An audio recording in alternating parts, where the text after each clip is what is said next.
Hello guys! Andito po tayo ngayon sa part 2 ng ating unboxing and converting po ng L3210 to pigment ink. Yan nga po, nung binuksan natin yan, natanggal nga po yung takip dyan sa harapan ng printer. May hole po yan sa magkabilang gilid. Madali lang po siyang ikabit. Ayan nga po, naikabit na po natin siya. Makikita po natin, nakasealed pa po ang ating printer. Yan po, sealed po sa scanner. Tanggalin lang po natin siya.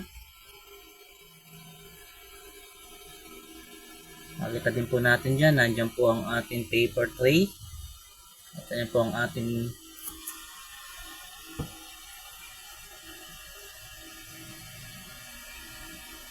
paper guide. Kagandahan po ng paper guide po nito, nasa gitna na po siya.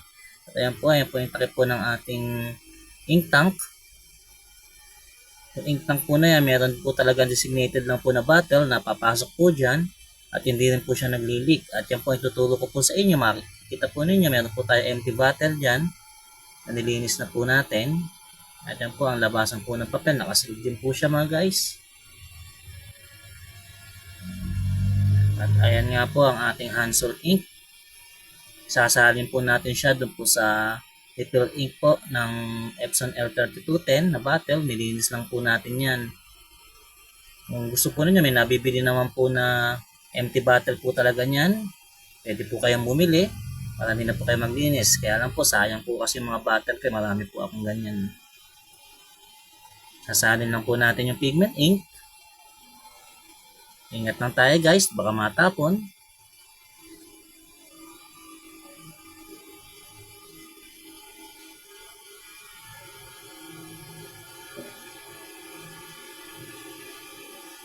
Ayan guys, lalagay lang natin ulit yung takip po niyan.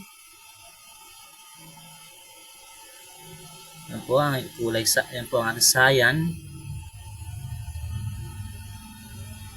Kanina po, naisalin ko na din po yung iba pong mga kulay.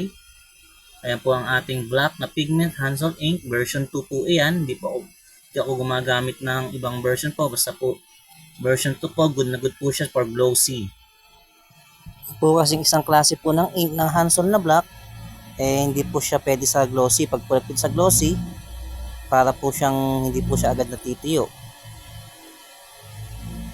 Ayan po ang ating CMYK ng Hansol. Naisalin na po natin siya sa refill ink. At yan po ang sasalin na po natin yan. Diretso na pong salin po yan sa ating printer. Dahil bago nga po siya at wala pa naman pong ibang laman. Kaya hindi na po natin kailangan magbakalas po ng cartridge or maglinis po. Yan, diretso na po. Diretso salin lang po siya. Anya po, isasalin na po natin ang ating black Hansol version 2 po. Ayan po, makita po ninyo, may guide po yung nozzle po niya. Tutusok lang po natin siya dyan. Automatic na po yan guys. Kung saan na po tatapon po ang ating ink sa loob ng ink tank. Ayan po, napakabilis naman po magsalin.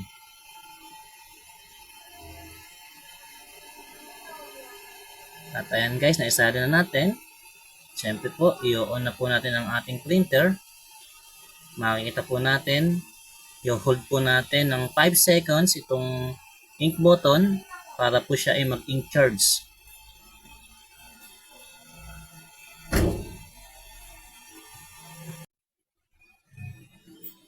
Ayan nga po, nag-ink charge po siya. Malalaman po natin niya pag tapos na po mag-ink charge, mawawala na po yung red blink po na yan.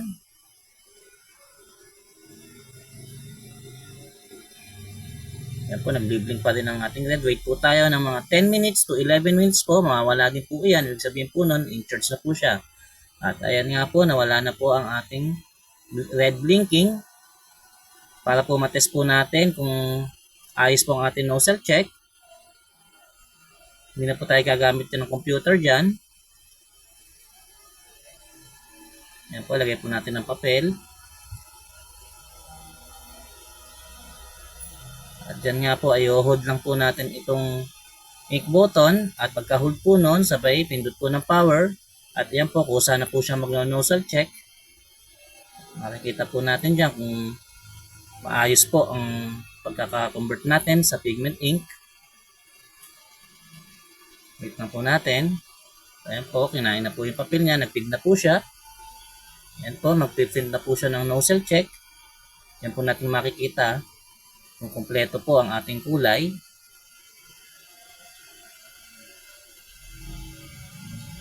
At ayan nga po guys, lumabas na po, kumpleto po siya. Ang ating black, yellow, magenta at cyan. Maraming salamat po sa panonood. Thank you for watching Sermon TV.